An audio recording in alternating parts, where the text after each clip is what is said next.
Welcome friends. यदि मैं आपको बोलूं कि आप अपने रिटर्न्स को 15 से 20% तक बेटर कर सकते हो, यदि आप अपने इन्वेस्टमेंट के मेथड में कुछ चेंजेस लाते हो, तो डेफिनेटली आपको उस पर गौर ज़रूर करना चाहिए। बट यदि आप उसको इग्नोर करते हो तो आप अपने रिटर्न्स को लूज़ कर सकते हो। तो इसीलिए आप इस वीडियो को एंड तक ज़रूर देखिए। सबसे पहले हम बात करते हैं कि SIP versus lump sum investing method. SIP means कि आप हर मंथ किसी फंड में अपनी इनकम का 10 से 20% हिस्सा इन्वेस्ट करते हो, right. Second is lump sum investing. It means कि आप मान लीजिए आपको कोई बोनस इशू हुआ या फिर आप अपनी प्रॉपर्टी को सेल करके जो आपको बड़ी अमाउंट मिलती है, आप उसको किसी फंड में इन्वेस्ट कर देते हो लमसम अमाउंट पे, उसको लमसम इन्वेस्टिंग बोलते हैं, राइट। अब हम बात करते हैं कि इन्वेस्टमेंट का सिंपल रूल बेसिकली क्या होता है, उसको हम एसआईपी की पावर से भी समझेंगे। बेसिकली इन्वेस्टिंग का सिंपल रूल ये है कि हमें ज़्यादा मार्केट में बाय करना चाहिए जब मार्केट क्या लो चल रही हो, और जब market is at high then we shouldn't buy more, right. So basically मान लीजिए हम इसको एसआईपी की पावर से समझने के लिए एक एग्जांपल लेते हैं। मान लीजिए आप आईसीआईसी प्रूडेंशियल ग्रोथ फंड, मैं एक एग्जांपल ले रही हूँ, आप उस फंड में इन्वेस्ट करते हो विद एसआईपी, राइट। ये this is a graph, right.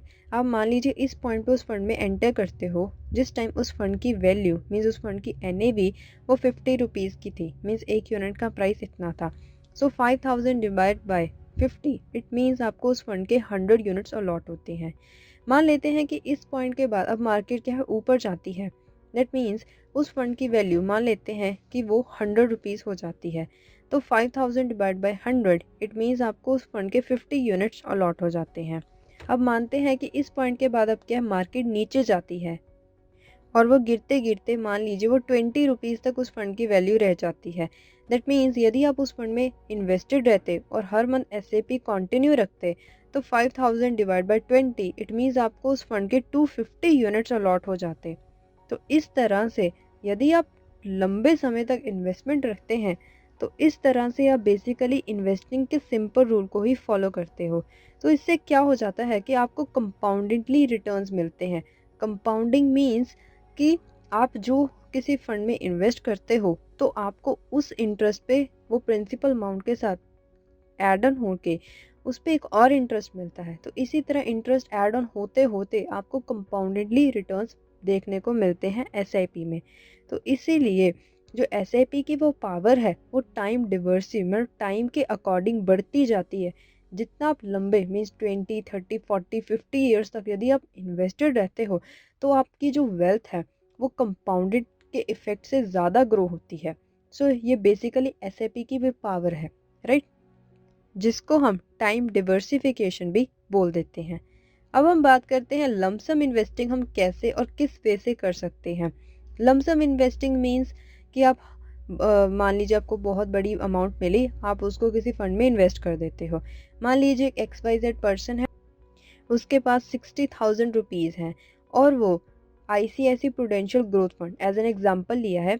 मान लीजिए उस फंड में इन्वेस्ट करता है 28 अगस्त, राइट, जब उस फंड की जो एनएवी है वो बहुत कम थी, right. So 60,000 divide by 600, it means उसको उस फंड के 100 यूनिट्स अलॉट हो जाते हैं, राइट।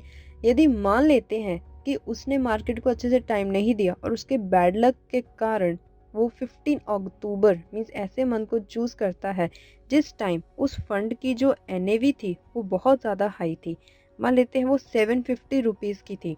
सो 60,000 डिवाइड बाई 750, उसको उस फंड के 80 यूनिट्स अलॉट हुए। दैट मीन्स 20% लेस उसने इधर ही कर दिया।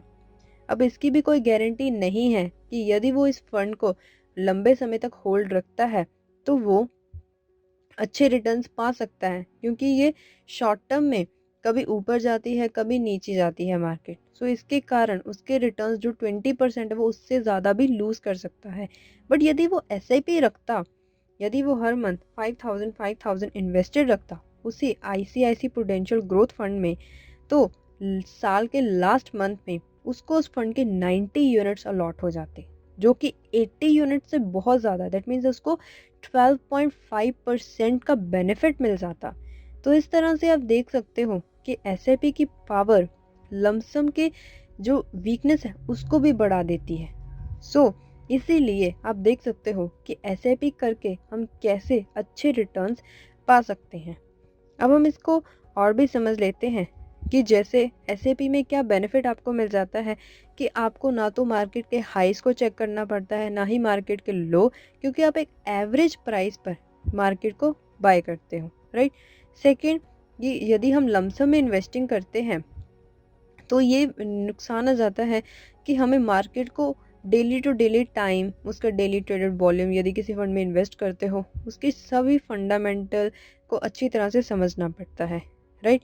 और इवन इसके कारण कई बार लिक्विडिटी का इशू आ जाता है, क्योंकि यदि मान लेते हैं यदि हमने किसी फंड में लमसम इन्वेस्टिंग की और उस फंड की वैल्यू बहुत ज़्यादा ऊपर चलेगी या बहुत ज़्यादा कम चलेगी, और यदि उसके लिए सेलर ही नहीं है या बायर ही नहीं है, तो इसके कारण लिक्विडिटी का एक इशू क्रिएट हो जाता है, राइट।